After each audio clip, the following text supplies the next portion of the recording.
Hi mga ka-berg! So, mabilis lang to. Ito yung video na to para dun sa may mga nakapag-oath na, pero yung dun sa PRC, sa Larry's account nila is unattended pa. So, ayan, nakikita nyo naman, nakalagay na attended na ako kasi last time kasi is pinaayos ko siya actually doon mismo sa PRC. So, una muna, check natin sa transaction ko. Check natin yan. Ayan. So, nag-check ako for the initial registration ko kasi nakapag-attend. Ano mga yung mga ginawa ko? Oh, huwag nyo na i-check kung ano yung aking NOA. So, as you can see, nakapag-attended na ako. Nag-check ako sa Manila Bay. Pumunta talaga ako mismo dun sa PRC.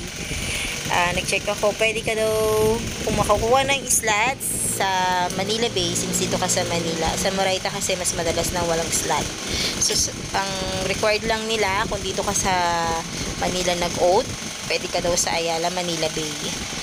Dito, makikita nyo na wala lagi slot. Tapos, sa Robinson's Place, Manila, hindi sila nagre-required na wala silang slot doon. So, X na natin yan.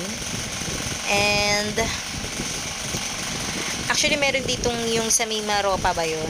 Nagtanong din ako doon. Meron siyang slot. Pero, sabi sa PRC, kung saan ka nag-oath, dun ka lang pwede. Kasi kung dyan ka sa may Maropa, kukuha ng initial registration, i-request mo pa lahat ng requirements mo doon sa Manila. Doon sa Manila. So, ayun na nga, nakakuha rin ako ng slot doon sa may Moraita.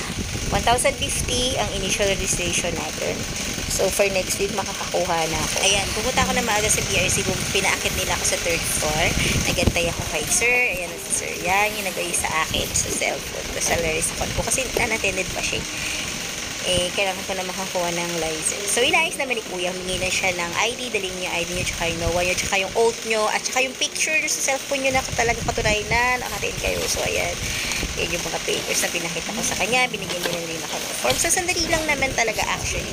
Pag si email kasi na matagal din sila mag-reply. Actually, nag-email ako. Lumabas mo na ako ng PRC para mag-complete ng oath ko. Form. Para proof na nag-ay talaga ako. Yan, tapos sinabay ko na rin yung sa certificate of passage. Yan, pumunta na ako. Tapos yun, pila-pila ako. Yun. And then, yan yung mga payment ko naman. Kay sir. Yan, kapagbayad na rin ako. Yan. Sadali lang din naman ako sa PRC. So, yung mga hindi na parang hindi siya unattended nakalagay. Hindi ka kasi kayo makakapag-proceed sa initial registration. Kapag siya. Sana exit period. Pwede naman kayo mag-email, pero may email ako. Kaya ako kailangan nagmamadali na.